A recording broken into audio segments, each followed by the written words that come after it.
कुछ दिनों पहले ही भारत सरकार ने सभी राज्यों को निर्देश दिए थे कि वो ब्लैक फंगस को महामारी घोषित करे। अब इन निर्देशों को देकर कुछ दिन भी नहीं हुए कि खबर सुनने में आ रही है कि लोगों को व्हाइट फंगस, येलो फंगस जैसी बीमारियां हो रही है। ऐसा लगता है कि जैसे इन बीमारियों की दिवाली चल रही हो। खैर, हमें फर्क नहीं पड़ता कि बीमारी काली हो, पीली हो या फिर सफेद हो। सबसे जरूरी बात हमारे लिए ये है कि हम इन बीमारियों से बचे कैसे। तो दोस्तों, मैं हूँ डॉक्टर नितेश। आज के वीडियो में हम देखेंगे कि इन बीमारियों से बचा कैसे जाए।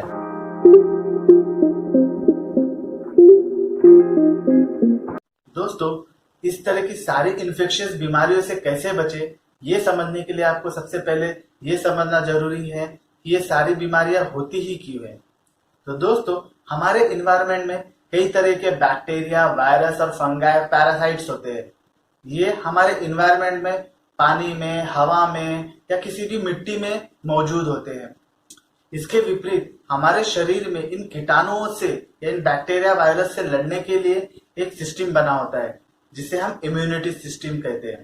तो दोस्तों, अगर आपको किसी भी तरह की बीमारी होने के लिए 3 चीजों का होना जरूरी है। पहला, तो आपकी जो इम्यूनिटी है उसका कमजोर हो जाना। आपकी इम्यूनिटी अगर कमजोर होगी तो आपको बीमारी होने के चांसेस बढ़ जाते हैं। दूसरा, आपके जो सराउंडिंग में जो बैक्टीरिया, वायरसेस है उनका आपके शरीर में जाना। और तीसरा, आपको किसी न किसी तरह की बीमारी होना, जैसे कि अनकंट्रोल्ड डायबिटीज। दोस्तों, अब देखते हैं कि ये कोविड के समय में ये सारी बीमारियां क्यों होने लगी। कोविड के समय में ही क्यों व्हाइट फंगस, कोविड के समय में ही क्यों येलो फंगस और ब्लैक फंगस लोगों को होने लगा। तो ये समझने के लिए दोस्तों हमें एक एग्जाम्पल के जरिए इसको समझते हैं। दोस्तों, मान लीजिए कि 2 भाई है, सुरेश और रमेश। सुरेश ये पॉजिटिव आ गया है। सुरेश की इम्यूनिटी थोड़ी सी कमजोर है, लेकिन वो तो जरा समझदार है। उसने डॉक्टर की सलाह ली और डॉक्टर की सलाह से अपना इलाज शुरू किया। डॉक्टर ने उसे सही समय पर सही मात्रा में गोलियां जैसे कि स्टेरॉइड्स शुरू की, लेकिन उसकी तबीयत कुछ ठीक हुई नहीं।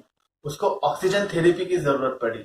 जब उसे ऑक्सीजन सिलेंडर लगाया गया, उसमें जो ह्यूमिडिफायर्स होता है, वही पानी के जैसा बॉटल जिसमें हम पानी भरते हैं, वो स्टराइल था, वो साफ सुथरा था। वो ऑक्सीजन उसे लगाया गया और वो कुछ दिनों बाद ठीक हो गया। दोस्तों, उसे म्यूकोरमाइकोसिस या कोई बीमारी नहीं हुई।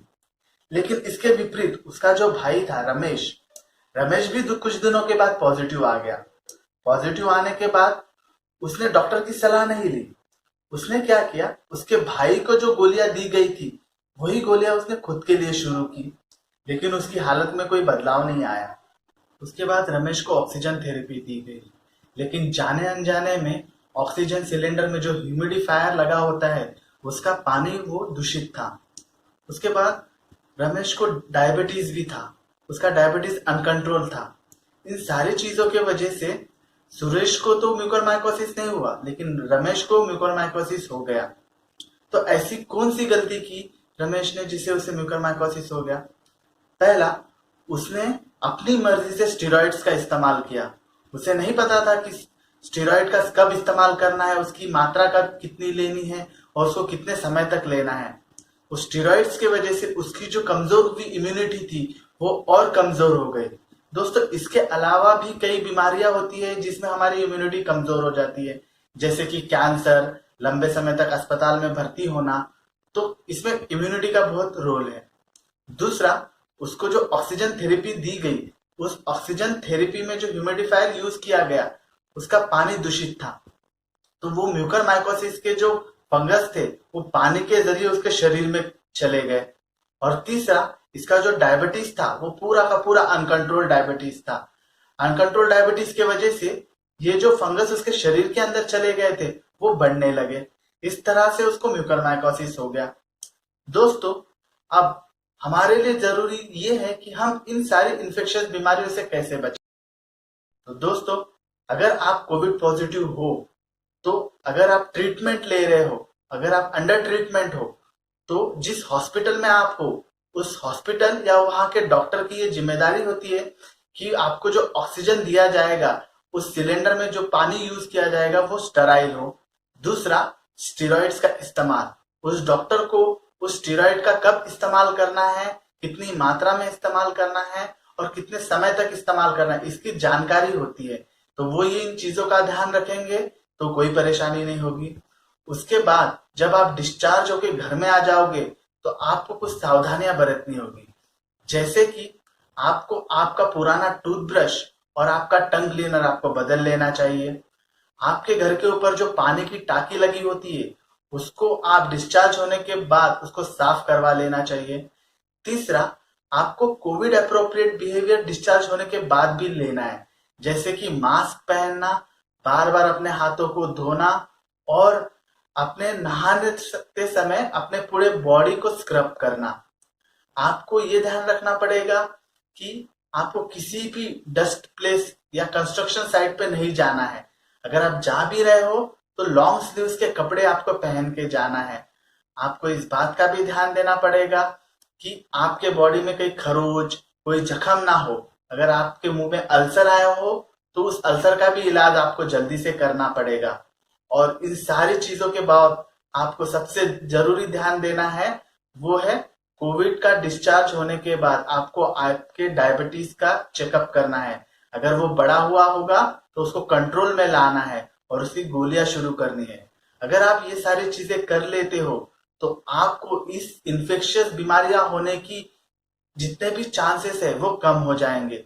फिर चाहे व्हाइट फंगस आए, चाहे ब्लैक फंगस आए, येलो आए या फिर किसी भी रंग बिरंग कलर के आपको बीमारियां हो, आप इन बीमारियों की चपेट में नहीं आ सकते। मान लीजिए आपने सारे प्रिकॉशन ले लिए, उसके बावजूद हमसे 1% तो गलती हो ही जाती है। तो जब हमसे गलती हो जाएगी तो ऐसे में क्या करना है? ऐसे में रहना है आपको अलर्ट, और अलर्ट रहने का मतलब है इन सारी बीमारियों से जुड़े हुए सिम्टम्स आपको ध्यान में रखने हैं। तो आइए दोस्तों हम देखते हैं इन बीमारियों के सिम्टम्स यानी लक्षणों को। तो पहला है दोस्तों ब्लैक फंगस। ब्लैक फंगस में आपके आंख और नाक के पास की जो जगह है वो काली पड़ जाती है, वो लाल दर्द देने लगती है। आपका जो जबड़ा है आधा जबड़ा दर्द देने लगता है। आपके दांत जो है वो हिलने लगते हैं। आपको खांसी, बुखार और सर दर्द जैसे सामान्य लक्षण भी नजर आने लगते हैं। अगर आपको ऐसा हो रहा है तो आपको तुरंत अपने डॉक्टर की सलाह ले लेनी चाहिए और कंफर्म कर लेना चाहिए कि क्या ये म्यूकोरमाइकोसिस तो नहीं। दूसरा है दोस्तों व्हाइट फंगस।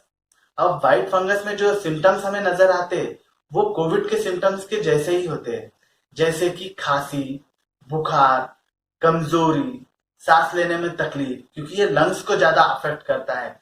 तो अगर आपको कोविड का डिस्चार्ज होने के बावजूद भी ऐसे सिम्टम्स नजर आ रहे हैं तो आपको फिर अपने डॉक्टर की सलाह ले लेनी चाहिए और कंफर्म कर लेना चाहिए कहीं ये व्हाइट फंगस तो नहीं। और तीसरा है दोस्तों येलो फंगस। अब येलो फंगस थोड़ा सा अलग है।